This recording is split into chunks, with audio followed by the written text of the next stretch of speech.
நான் கேக்குறதுக்கு மட்டும் பதில் சொல்லுங்க. கடைசி வரைக்கும் கும்பரன் சமன் சொல்லியே கூனி குறுகி வாழ்ந்து செத்து போயிருவீங்க, அப்படித்தானே? என்னமா பேசுற நீ? அதெல்லாம் அந்த காலம். இப்பெல்லாம் நெஞ்ச நிமித்தி வாழ்ந்துட்டு இருக்கோம், தெரியும்ல. எவன் நம்மள என்ன பண்ண முடியும்? ஆனா அப்படி எந்த காலமும் நமக்கு வந்து தெரியலையேண்ணே. இந்த நாட்டுல எல்லாருக்கும் எல்லாம் கிடைக்கணும், எல்லாரையும் சமமா மதிக்கணும்னு சொல்லிதான் அரசாங்கம் நம்ம சாதிக்குன்னு கோட்டான்னு ஒண்ணு கொடுத்திருக்கு. இதெல்லாம் ஒண்ணும் சும்மா கிடைக்கல, பல பேருடைய ரத்தம் அதுல இருக்கு. நம்ம நாட்டுக்கு சுதந்திரம் எப்பயோ கிடைச்சிருச்சு, ஆனா நமக்கான மதிப்பு மரியாதை நம்ம ஊர் பேரு கூட நம்மளால இன்னும் உரிமையா சொல்ல முடியலன்னு. காலனி ஆளு சேரி ஆளுன்னு இன்னும் நம்மளை பிரிச்சுதானே பாக்குறாங்க. நம்ம ஊர் கம்மாயில ஆடு மாடு கூட குளிக்கலாம், ஆனா நம்ம குளிக்க கூடாது.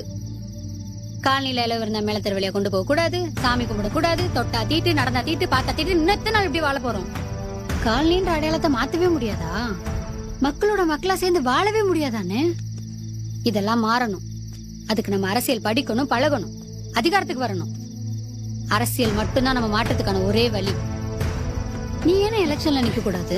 அதெல்லாம் சரிம்மா, நம்ம ஆளுங்க நம்ம பேச்சை கேட்க மாட்டாங்க. ஏதாவது பிரச்சனை பயப்படுறாங்களே. பிரச்சனை என்னைக்குனே வராம இருந்திருக்கு. இப்படியே நம்ம பயந்து பயந்து போராடாம இருந்திருந்தா நம்ம நாட்டுக்கு சுதந்திரம்னு ஒண்ணு வந்தே இருக்காது. அதிகாரத்துக்கு வரணும்னா போராடி தானே ஆகணும். போராடுவோம், அதுக்காக நம்ம உயிரை கூட கொடுக்கலாம், தப்பு இல்ல.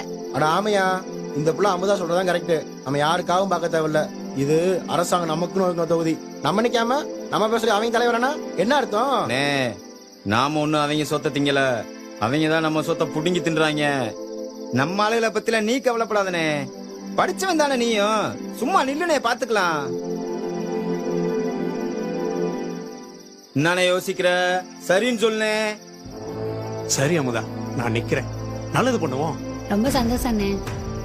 அப்புறம் அண்ணே, இந்த விஷயம் யாருக்கும் தெரிய வேணாம். நாளைக்கு நாமினேஷன் தாக்கல் பண்றதுக்கு லாஸ்ட் நாள். சாயங்காலம் 6 மணிக்குள்ள பண்ணி ஆகணும். நான் ஹாஸ்பிட்டல் போயிட்டு டிஓ ஆபீஸ் வந்துடுறேன், நீங்களும் வந்துருங்க. நான் வரேன். சரிம்மா, பாத்து போ.